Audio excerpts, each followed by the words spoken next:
శ్రీమాత్రే నమ. జయ గురు దత్తాత్రేయ నమ. ఈ వీడియోలో మనం మిథున రాశి వారికి ఆగస్టు నెల మాస ఫలితాలు తెలుసుకుందాం. అంటే ఏదైనా మిథున రాశి వారికి ప్రతి నెలలో కూడా కొన్ని యోగాలు ఏర్పడడం వల్ల వారి జాతకం ప్రస్తుతం అదృష్టం వైపు పరుగులు తీయడం జరుగుతూ ఉంటుంది. మరి ఈ నెలలో గమనించినప్పుడు రాశి యందే శుక్రగ్రహ సంచారం, ఆల్రెడీ గురువు అక్కడే ఉన్నాడు, దాంతోపాటు శుక్రగ్రహం వచ్చి కలియడం జరిగింది. సాక్షాత్తు దక్షిణామూర్తితో పరమశివుడు రాశి యందు సంచరించినప్పుడు ఆ రాశి వారికి చాలా ఆనందంగా అదృష్టకరంగా ఉండడం జరుగుతూ ఉంటుంది. ఏదైనా ఒక పని హుందాగా న్యాయసమ్మతంగా నిజాయితీగా పూర్తి చేయడం జరుగుతూ ఉంటుంది. వారికి అవకాశాలు కూడా ఆ విధంగానే రావడం జరుగుతూ ఉంటుంది. ఇప్పుడు దానికి లక్ష్మీ అమ్మవారు తోడైనట్టు ధనయోగం అన్నది మొదలవ్వడం జరిగింది. అది శుక్రుడు అటు కళలకి కారకుడు అవుతుంటాడు, వైద్య వృత్తికి కారణం అవుతూ ఉంటాడు, విలువైనటువంటి బంగారు ఆభరణాలకి ఒక కాస్ట్లీ ఐటెంకి శుక్రగ్రహ అనుగ్రహం కంపల్సరీగా ఉండాలి. అటువంటి శుక్రుడు సాక్షాత్తు రాశిలో ప్రవేశించడం, అసలే మన మిథున రాశి వారు ఏదైనా ఒక వస్తువు కొన్నప్పుడు, ఏదైనా ఒక భారీక ఆర్టికల్స్ కొన్నప్పుడు చాలా విలువైనవే ఎంచుకోవడం జరుగుతూ ఉంటుంది. ఇప్పుడు శుక్రుడు రావడంతో వీళ్ళ యొక్క సంపాదన పెరుగుతుంది. తగు విధంగా ఇన్వెస్ట్మెంట్ చేసే విషయంలో మరి భార్యకు కానీ కుమార్తెకు కానీ తల్లిగారికి కానీ ఏదో ఒక విలువైన బహుమతి వారికి ఇవ్వడం జరుగుతూ ఉంటుంది. వ్యక్తిగతంగా జాతకులు కూడా వాళ్ళు స్త్రీలైనా పురుషులైనా వారి వ్యక్తిగత ఆకర్షణ పెంచుకోవడానికి అటు ఆభరణాలు కానీ ఖరీదైనటువంటి వస్త్రాలు కానీ సమకూర్చడం జరుగుతూ ఉంటుంది. అలాగే చాలా కాలంగా మీరు ఏదైతే ఒక ఖరీదైనటువంటి వాహనం కొందామనుకుంటున్నారో అది ఈ సమయంలో నెరవేరే అవకాశం ఉంది. దానికి తగ్గట్టుగా మీకు పెద్దల యొక్క ఆశీస్సులు, భగవంతుడి ఆశీస్సులు కూడా ఉన్నాయి కాబట్టి కంపల్సరీగా మీరు ఏదన్నా చెయ్యాలి కొనాలి అనుకుంటాం మాత్రం అది కంపల్సరీగా జరుగుతుంది. ఏదైనా ఒక రాశిలో శుభగ్రహం సంచరించినప్పుడు జాతకుడు ప్రయత్నాలు చాలా వరకు నెరవేరుతూ ఉంటాయి. అయితే ఇది అంతా కూడా మనకి ఆగస్టు 20వ తారీఖు వరకు ఈ రెండు శుభగ్రహాలు కూడా మీకు చాలా వరకు ధనయోగాన్ని అదృష్టయోగాన్ని కలిగిస్తాయి. అలాగే మీరు ఆరోగ్యవంతంగా కనబడుతుంటారు, ఆకర్షణీయంగా కనబడుతూ ఉంటారు. అంటే ఎవరైనా ఈ సమయంలో మీకైనా దీర్ఘకాలిక హెల్త్ ప్రాబ్లం ఉంటే దాన్ని సరి చేసుకోవడానికి కానీ, సంతానం లేట్ అవుతుంది దాని కొరకు వైద్యుల్ని సంప్రదించడం కానీ, ఏదైనా రెమెడీ చేసుకోవడం వల్ల కూడా మీ యొక్క మనసులో కోరిక సంతానం గురించి అవ్వచ్చు, వివాహం గురించి అవ్వచ్చు నెరవేరే అవకాశం ఉంటుంది. ఏదైనా ఒక రాశి మీద గురుగ్రహ ప్రభావం ఉన్నప్పుడు దైవశక్తితో పరిహారం ద్వారా భగవంతుడిని గట్టిగా నమ్మడం వల్ల భగవంతుని అనుగ్రహంతో ఆ కోరిక కంపల్సరీగా నెరవేరడం జరుగుతూ ఉంటుంది.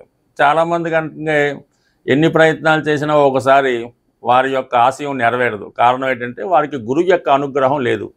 ఇప్పుడు గురుగ్రహ అనుగ్రహం సంపూర్ణంగా ఈ రాశి వారి మీద ఉండడం, శుక్రగ్రహం కూడా తోడవడంతో కామన్గా మరి ఈ రాశి వారికి ఒక 20 రోజుల పాటు అదృష్టయోగం అనే చెప్తాను.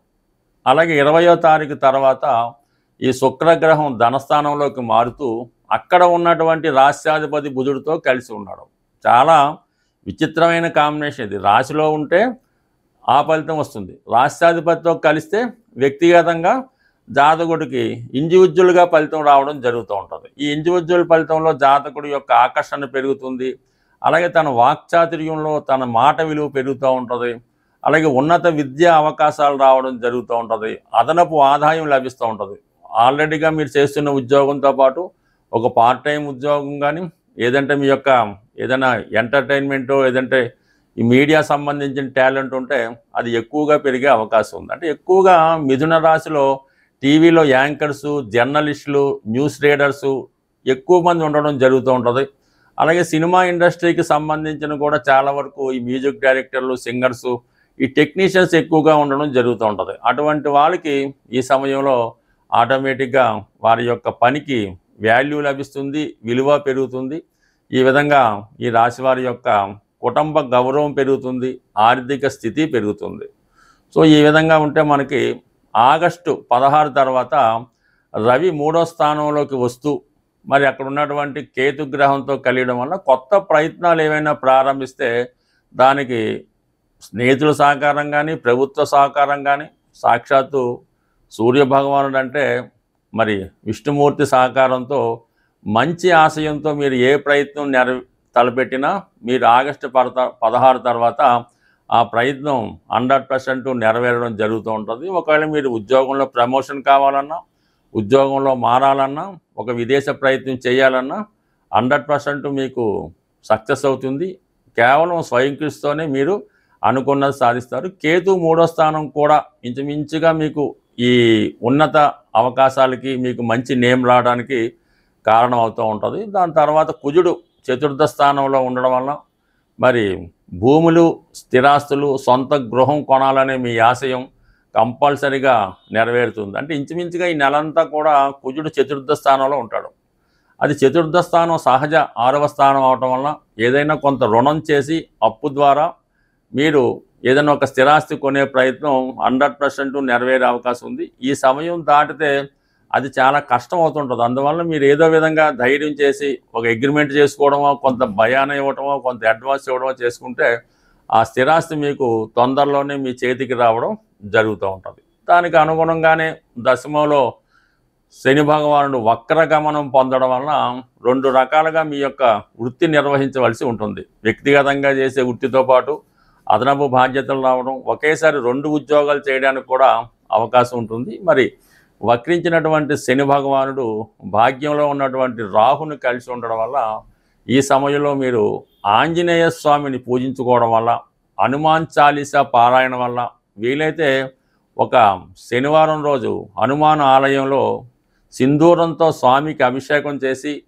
108 తమలపాకులు హారంగా సమర్పించి ఒక వడమాల స్వామికి ఇవ్వడం వల్ల చాలా వరకు మీ యొక్క సమస్యలు పరిష్కారమై విజయం వైపు దూసుకెళ్లే అవకాశం ఉంటుంది. అలాగే ఇతరుల నుంచి వచ్చే నెగిటివ్ ఎనర్జీ మీకు మీ దాకా రాకుండా స్వామి మధ్యలోనే అడ్డుకొని దాన్ని తిరిగి పంపడం జరుగుతూ ఉంటుంది. స్వస్తి.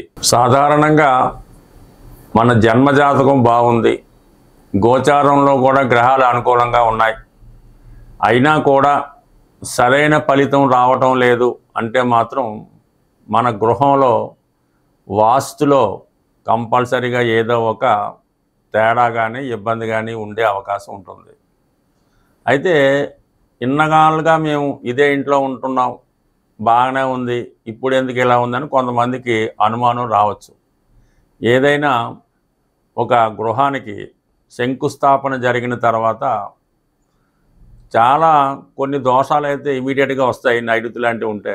కొన్ని దోషాలు ఏంటంటే 7 సంవత్సరాల తర్వాత లేదా 14 సంవత్సరాలు దాటిన తర్వాత తమ ప్రభావాన్ని చూపడం జరుగుతూ ఉంటుంది. వాటి నుంచి మనం పరిష్కారం పొందాలంటే ఆ గృహంలో నిత్యం దీపారాధన, పుణ్య కార్యక్రమాలు, పూజా కార్యక్రమాలు, వ్రతాలు, నోములు జరుగుతుంటే చాలా వరకు ఆ పవర్ వల్ల ఆ వాస్తు దోషం అణిగి ఉంటుంది. ఏదో కారణం వల్ల మధ్యలో మానేస్తే ఇబ్బందులు కూడా రావచ్చు. ఇది శాశ్వత పరిష్కారం ఏంటంటే మీ యొక్క గృహంలో వాస్తు దోషం ఉన్నా లేకపోయినా దక్షిణామూర్తి ఫోటో వీలైనంత వరకు ఒక పెద్ద సైజులో ఉత్తరం గోడకి అమర్చవలసి ఉంటుంది. అది దక్షిణ వైపు చూస్తూ ఉంటుంది అన్నమాట. ఆ విధంగా అమర్చడం వల్ల గృహంలో ఉన్నటువంటి విద్యార్థులకి విద్య బాగా వస్తుంది. ఎవరైతే మీ యొక్క సంతానం సుమారు 20-25 సంవత్సరాలు వచ్చినా కూడా మీ మాట వినకుండా ఇబ్బంది పెడుతూ, సరైనటువంటి క్రమశిక్షణ లేకుండా సొంత ఇంట్లోనే డబ్బులు తీసుకెళ్ళిపోవడం, ఇవ్వనప్పుడు తల్లిదండ్రులను దండించడం, ఇటువంటి సంతానం ఉన్నవారు కూడా ఈ దక్షిణామూర్తి ఫోటో పెట్టడం వల్ల ఒకే రోజులో అయితే మార్పు రాదు, కానీ నెమ్మదిగా ఇటువంటి స్వభావం ఉన్న పిల్లలు మారడం, ఆ గృహం వాస్తుపరంగా అనుకూలంగా ఉంటుంది. దాంతోపాటు ఇంకొక చిన్న రెమెడీ ఏంటంటే మనకి తెల్ల జిల్లేడుతో చేసినటువంటి శ్వేతార్క గణపతి ఎక్కువగా కాణిపాకం వెళ్ళినప్పుడు అక్కడ అమ్ముతూ ఉంటారు. అది ఒకటి తెచ్చుకొని గృహంలో ఎక్కడ పెట్టినా పర్లేదు, అది 1 సంవత్సరం పాటు ఆ గృహంలో ఉన్నటువంటి వాస్తు దోషాలని కాపాడుతూ ఉంటుంది. 1 సంవత్సరం అయిన తర్వాత మళ్ళీ దాన్ని నిమజ్జనం చేసి కొత్త దాన్ని పెట్టుకోవడం వల్ల కంపల్సరిగా చిన్న చిన్న వాస్తు దోషాలు సాల్వ్ అవుతాయి. అలాగే తరచూ ఈ మోటార్ సైకిల్ కానీ కార్లు కానీ యాక్సిడెంట్లు అవుతున్నాయి అనుకున్నప్పుడు కూడా వాళ్ళు ఆ కారులో ఈ తెల్ల జిల్లేడుతో చేసినటువంటి విఘ్నేశ్వరుడు యొక్క ప్రతిమని పెట్టుకోవడం వల్ల ఆ సమస్యల నుంచి బయటపడడం జరుగుతూ ఉంటుంది. సహజంగా ఈ తెల్ల జిల్లేడు చెట్టు ఒక 100 సంవత్సరాలు ఆ పైన ఉన్నప్పుడు సహజంగానే వాటి వేర్లు వినాయకుడి రూపంలో ఏర్పడడం జరుగుతుంది. అదృష్టవశాత్తు అది ఎవరికన్నా లభిస్తే అలా మొత్తం ఏ విధంగా కటింగ్ చేయకుండా ఆ రూపాన్ని అలాగే తీసుకొచ్చి మన గృహంలో కానీ లేదంటే దానికి ఒక దేవాలయం కట్టి పూజించుకోవడం వల్ల ఎన్ని తరాల నుంచి వచ్చినటువంటి ఇబ్బందులన్నా తొలుగుతాయి, ఎంత గొప్ప రోగమైన నుంచైనా బయటపడడం జరుగుతూ ఉంటుంది. ఇది సాధారణంగా వాస్తుపరమైన సమస్యలు ఉన్న వాళ్ళకి. ఇంకా జనరల్ ప్రాస్పరిటీ నిమిత్తం ఒక చిన్న పరిహారం ఎక్కువగా ఇది ఉత్తరాదిలో ఈ ఒరిస్సా ప్రాంతంలో కానీ బీహారు లేదంటే యూపీ ప్రాంతంలో ఎక్కువగా వాడుతూ ఉంటారు. ఏదైనా ఒక ప్లాస్టిక్ కవర్లో ఒక యాలక్కాయ 1 కానీ 5 కానీ, అలాగే లవంగాలు ఒక 5, కొద్దిగా కుంకుమ పువ్వు, కొద్దిగా పటిక బెల్లం అంటే పటిక బెల్లం ముక్కలు ఒక 5, అలాగే కొద్దిగా సింధూరం, ఈ 5 వస్తువులు కూడా 5 సంఖ్య వచ్చేలాగంటే వచ్చే 5 సంఖ్యలో కొన్ని వేసుకొని ఒక కవర్లో పెట్టుకొని అది ఏదైనా ఇష్టదైవం పాదాల వద్ద ఉంచి మీ మనసులో కోరిక చెప్పుకొని మీరు దాన్ని పాకెట్లో పెట్టుకోవడం. అంటే ఎప్పుడూ కాదు, ఎప్పుడన్నా కోర్టు సమస్య ఉంది, ఉద్యోగం ఇంటర్వ్యూ ఉంది, అప్పు కోసం వెళ్తున్నాం, ఇలాంటి సమయంలో ఇది తయారు చేసి మీరు జేబులో పెట్టుకొని ఆ పని మీద వెళ్ళండి. కంపల్సరీగా ఆ పని పూర్తవుతుంది. పూర్తయిన తర్వాత దాన్ని ఏదన్నా హోమంలో కానీ అగ్నిలో కానీ లేదంటే పారే నదిలో కానీ పారవేయడం వల్ల ఈ సక్సెస్ రావడం ఎక్కువగా జరుగుతూ ఉంటుంది. తరచూ సింధూరం బొట్టు పెట్టుకున్నా కూడా ఎటువంటి ఫలితం అన్నా రావడం జరుగుతూ ఉంటుంది. ఇలాగ అనేక పరమైనటువంటి సమస్యలకి చిన్న చిన్న తాంత్రిక పరిహారాలు కూడా ఉండడం జరుగుతూ ఉంటుంది. అలాగే మానసిక అశాంతితో మీ యొక్క పిల్లలు ఎవరైనా ఇబ్బంది పడుతుంటే, లవ్ ఫెయిల్యూర్స్ ఉన్నవాళ్ళు మానసిక అశాంతితో ఉంటే వాళ్ళు తలగడ కింద ఒక ఉల్లిపాయ అంటే వెల్లుల్లిపాయ పెట్టడం వల్ల వాళ్ళ తల కింద ఒక తెల్ల ఉల్లిపాయ అంటే మనకి వెల్లుల్లిపాయ పెట్టడం వల్ల ఇలాంటి మానసిక రోగులుగా ఉన్నవాళ్ళు నెమ్మదిగా దాని నుంచి బయటపడడం జరుగుతూ ఉంటుంది. సో ఏదైనా ఒక దీర్ఘకాలిక వ్యాధి అయినా ఏదైనా మామూలుగా వైద్యం చేసుకుంటూ కొన్ని చిన్న చిన్న రెమెడీస్ చేసుకోవడం వల్ల వాటి తగ్గుతాయి. ఎక్కువగా మీకు ధనం నిలవ ఉండాలి, ఐశ్వర్యవంతులు కావాలంటే ఒక అద్భుతమైన రెమెడీ ఏంటంటే శివాలయంలో మారేడు దళాలతో పూజ చేస్తూ ఉంటారు. అటువంటి మారేడు దళం ఒకటి తీసుకొని మీ పర్సులో పెట్టుకోండి. అది ఎంత ఐశ్వర్యాన్ని ఇస్తుందో మీరే ఆశ్చర్యపోతారు. స్వస్తి.